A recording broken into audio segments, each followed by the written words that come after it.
The last time that we saw Master Chief was at the end of Halo 3, the legendary end of Halo 3.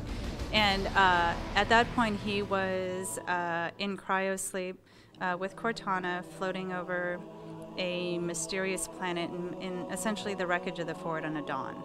And so when Halo 4 starts, it is after the events of Halo 3, but it's about 5 years after he goes into cryosleep. John! I'm here. I think one of the amazing things about working on an IP like Halo and a universe like Halo is, not unlike the Star Trek universe, there's so many stories that we can tell. And so we've explored a whole set of stories through different games and other mediums.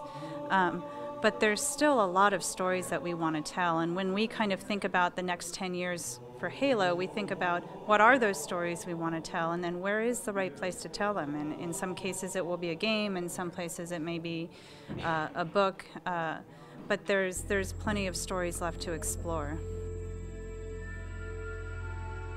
We really look at Halo 4 as sort of a seed and a foundation for kind of a decade of storytelling, and so we kind of think of it as the start of a saga, because there may be different ways we want to tell some of that story. Certainly in a set of games, and we have an arc that's already defined that goes well beyond Halo 4. And that arc will change naturally and organically, but we definitely have stakes we're already putting in the ground for where we want the universe to go.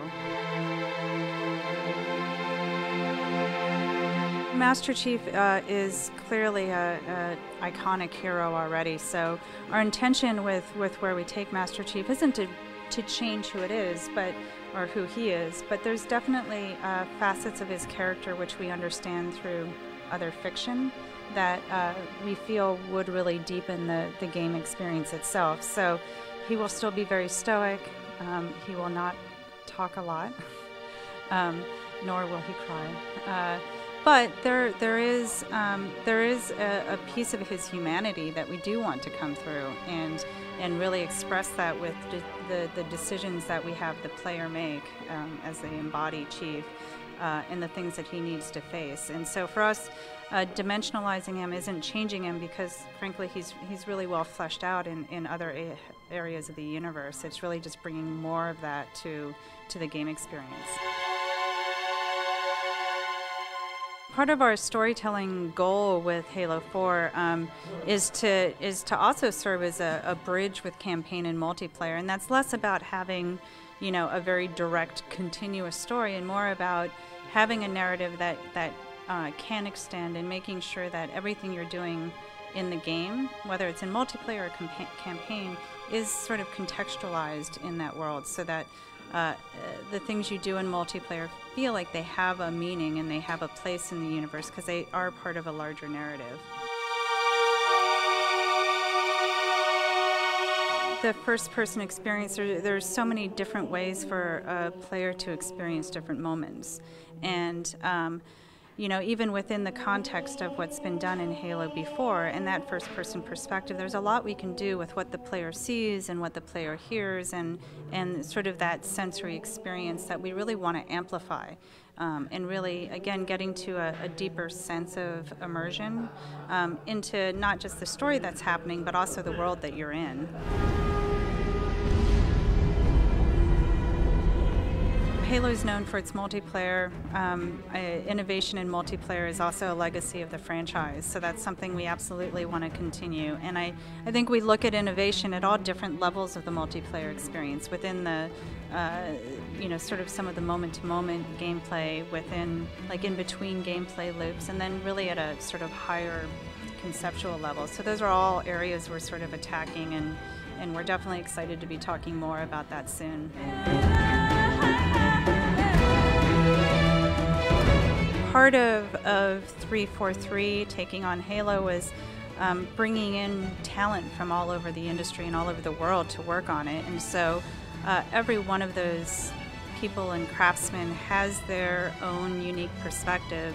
And that's something we want to be able to bring to the Halo experience. So, Kenneth Scott, our art director, extraordinary artist, had a really specific vision, and he wanted a very filmic, cinematic look And I think both for art and for audio, we wanted to be able to deliver story pacing as well, and sort of an emotional arc through the visuals and through the audio. So I think you'll very much hear Tajin's, who's our audio director, you'll hear his vision coming through as well in the audio very quickly. And so yeah, all those pieces really come together and still feel so distinctly Halo, but also have really a unique look and feel to them. All I need to know is, did we lose them? We released Anniversary last year. It was a different part of 343 who was focused on Anniversary, because we were definitely, at that time, as well, heads down on Halo 4. And it is built on some different technology, but we definitely learned a lot from that experience. I mean, part of it was sort of a validation of some of the things we felt about Halo 1, and also about Master Chief. I think for a lot of us, and I include myself, Halo 1 was my favorite Halo experience. I just have such distinct memories of how it felt the first time I went into Halo, and I think a lot of us sort of harken back to that feeling as something we want to be able to capture for Halo 4, not just for new players coming in, but for players who have played all of the Halos.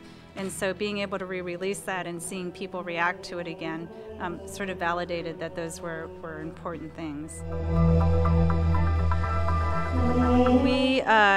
We just were able to share a little bit today and show some of the game, which has been incredibly gratifying because people have been working so hard, and so to finally be able to show some of it feels great.